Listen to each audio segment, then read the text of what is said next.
then how was the world created? Yeah, I think that's a good question. So Well, sorry, I do have to Yeah, go because no problem. mother's waiting on me.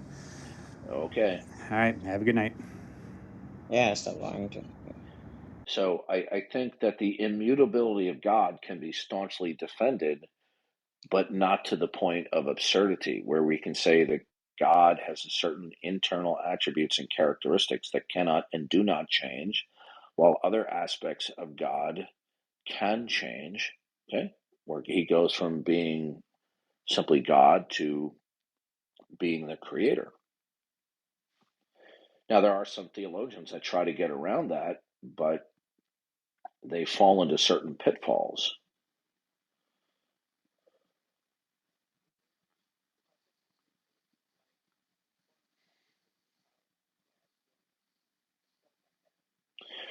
Well, the Isaac Newton had the notion that in some sense time was absolute, right? Um, and time was some type of something absolute upon which the conveyor belt of change took place, right? And I previously disagree with that. However, I've now begun to see that maybe Newton wasn't completely wrong in the sense that time is to be identified ontologically with the nature of God in terms of the divine life, where God's divine life represents a moment, and that the divine life represents the first moment. It is a moment that does not begin, okay? And that from that first moment of the divine life, God, through his will and power, effectuates subsequent moments.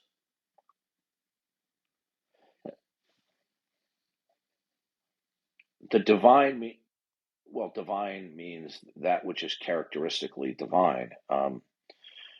Let me no. Divineness means it possesses the attributes that only the divine have. Usually, meaning unconditionally non-derivative and non-dependent.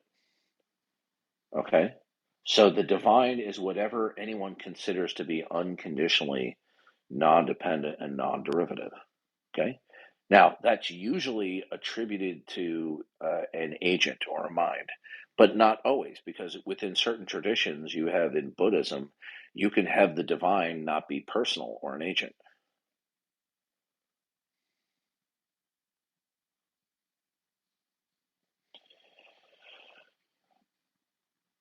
Well, in the Christian position, the only thing that is divine is God Himself, and He's an agent.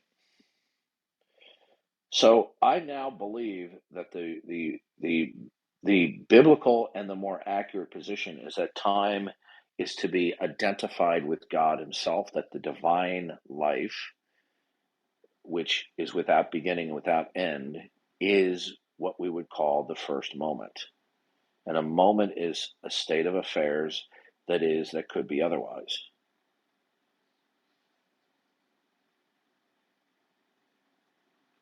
Well, when I use the word life, I don't mean biological existence. I mean that something possesses some type of actuality and is in some sense enduring. Okay, the divine life means God in his actual existence. Okay, I could say in God's divine existence rather than saying divine life. So in God's life or existence, that represents the first moment, but that first moment doesn't have a metric. There's no way for us to get a handle onto the duration of it.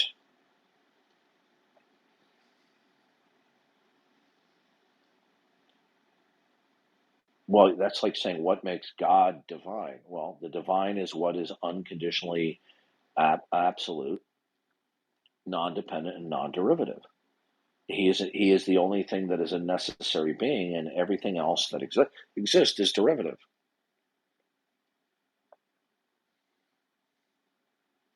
Everybody is going to have to believe, whether they realize it or not, that something is fundamentally non-dependent and non-derivative Otherwise, it will cause your belief system to implode upon examination. Okay? This is why the knowledge of God is inescapable. Because unless God as the absolute exists and that he reveals himself in and through creation, then there won't be any absolute to invoke. That would be like invoking the invisible man who was invited to dinner. What invisible man? What are you talking about? So because some things have identity, then the only way that things can have identity is if and only if something is absolute that institutes that it has identity. So the thing that has identity either is absolute in itself or is derivative of what is the absolute. Say that again. There might be. I don't use that phraseology, but God is the absolute. He is the ultimate. He is the supreme being. He's the creator of all things. He's the concrete universal from which all things derive and depend. There are different terms that we can use to describe various perspectives or aspects of God's nature. Now, when somebody dismisses that God is by virtue that he has revealed himself, then they don't get a get out of jail free card. They're going to have to explain how anything and everything in their world is coherent. So you see, in the Christian worldview, things possess actuality and identity over time, and consequently intelligibility, because they originate in the mind and purpose and plan and creation of God, and they're governed by God's redemptive plan of history. So that's the metaphysical worldview context upon which things are real and possess intelligibility. When somebody rejects that, then by implication, they're going to have to explain why anything is, cannot be, why anything is, can be, or cannot be. And they simply cannot do that. So there's only two options. Either we acknowledge that God is, by virtue that he's taken the initiative to reveal himself in an undeniable way through his creation, or we will take the not position. If you take the not position, then whatever you say when you attempt to invoke that these things have identity and consequently intelligibility, then the question is what provides for that?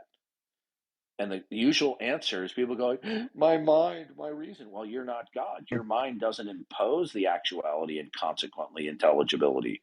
So what does impose the actuality of things so that there can be intelligibility? If it is not God, what is it? And at this point, the 99.9% of unbelievers will just start lying right through their teeth. They will lie and they'll say, science, reality, the cosmos, or they'll go, the 10th dimension, or they'll say quarks, or they'll say energy. They're lying through their teeth. They're just making it up because they don't want to acknowledge that God is and that he's revealed himself. Yeah. Uh, God is the ultimate necessary precondition of everything that is not himself. And that includes not only actuality, it includes the knowledge thereof. If I even if I even know right now that I have a fingernail on my left pinky, it's because that God is the supreme being and the creator. He instituted this world and he sustains it to operate in a certain way so that I can be a self-conscious agent and also have the capacity of sense perception and experience to know that I have a fingernail on my left pinky. But people want to believe that things just are without the necessity of referencing God. But the answer to that is no, they can't be, and nor can you defend it.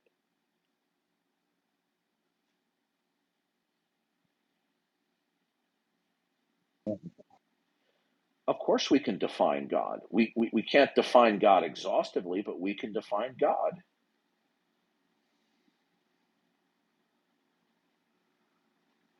If we couldn't define God in any sense, then talking about God wouldn't mean anything. Yeah, I Like, for agree. example, I refer to God as the creator, the supreme being. the ground of all being, the ultimacy of reality, the absolute from which all things derive and depend. Okay, there you go. It's a definition.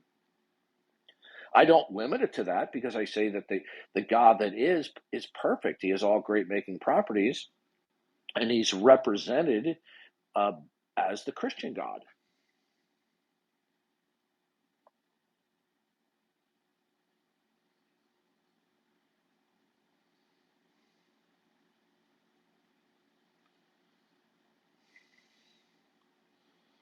Uh-huh. No, it's Darth. Yeah, he said it's basically it would be unintelligible. Kind of it's It would be metaphysically unintelligible. It might be exactly. semantically intelligible, I forgot to right? add that stuff. Yeah, Yeah, because yeah. we This can is a know, mistake but people say. They'll say, "Well, I don't believe in God, but I can understand. I can order a cheeseburger." Say, but that's not what we're talking about. I'm a little bit. What would Yeah. cheese and burger and order mean in a world where God doesn't exist?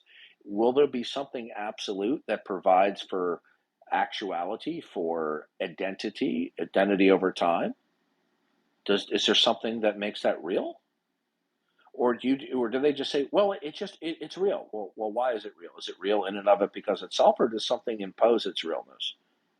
And at this point, the unbeliever realizes they're up a creek without a paddle, and then they decide to prevaricate, obfuscate. They try to do the heckler's veto or the prevaricator's veto, right? Because they don't want to admit to the